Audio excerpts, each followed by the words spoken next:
good. But Perfect. I've laid out my last excuse. I'm leaving tomorrow. Ain't got Yeah, time you feel for that? Yeah, I'm yesterday. into it. Cool.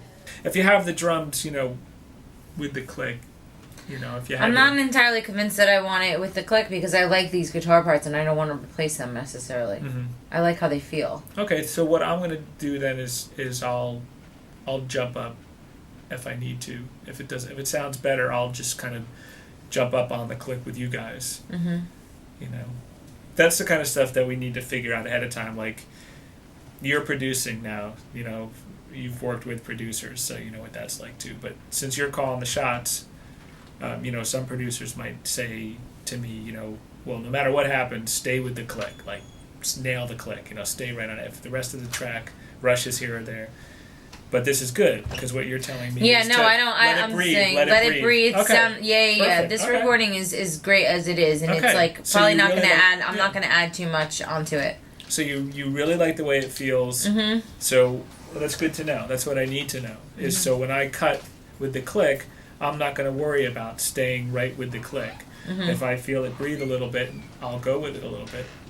Which is what I would normally do if I wasn't playing with a click anyway. Right. If I was in a room with other musicians tracking a song without a click, I would just let it breathe, let it be organic, which I have no problem with. So that's good. Okay. I have plans. I do want him to come in on the second verse, but I want him to come in differently than he's coming in now. Okay. I want him to do hits, but we'll have that as another option. Yeah. And then here he would really come in. But this is like the right vibe. I think that honestly we should need like 1 or 2 more takes of this and we'll be good because it seems pretty easy. You seem to catch it. So I think that there's 2 things that I want to get done in terms of tracking. I want to track it from as if the drums were going to come in from the beginning, kind of similar to the way that we just did it. And then I want to do another take where the drums come in with the little like trinkles during verse 2 out to the end. We're gonna get you. We have Because if we Let's start do it that here, one first because I'm more in Okay. that frame of mind of so then let's start that one, and then we'll make up a bullshit one in case I decide to bring in instrumentation earlier. Then I won't be like screwed. So Yeah. let's do the original, like what it's probably gonna end up being, okay. and then we'll do the other guys.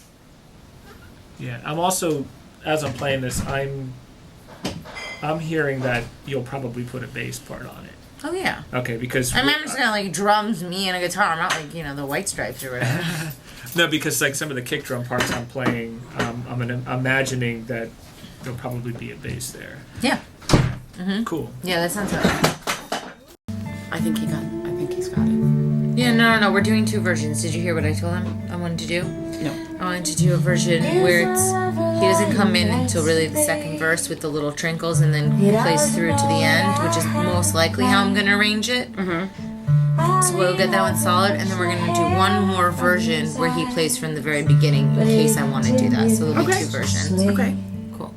I would like you to do it one more time with little sparse bullshitters in there, but when you come in at the second verse, make it seem like you hadn't been playing before, because most likely we're not going to be using that for, like, the objective of this take is to get it how I think it's going to be starting, which is with you tinkling in at verse 2 and then coming in at chorus 2, like for real. But there need to be tinkles at the end too. Oh yeah, look, a tiny bit more tinkling at the end. It's all about the tinkle. Tasty Tinkles. That could be like the name of a band. Could be. Tasty Tinkles. That's what it should be if it was like a hipster band. Like instead of the Strokes. So how do you think the session went? I think it was great. I'm really happy with the work that we got. I think that Denise and Rich were really great to work with. Sometimes when you have a session, you walk in and there's a lot of setting up and there's some downtime, and I think that it was a really smooth, easy transition from walking in, playing the track, going through it twice, and actually finishing it within such a small amount of time. I think that communicating everything was really, like, the communication lines were really clear, were really open. It wasn't, sometimes it can be a stressful environment, especially if you're under the gun. Everything seemed really laid back. And I think that, everybody was listening to each other, which is, not always the easiest thing to get people to do.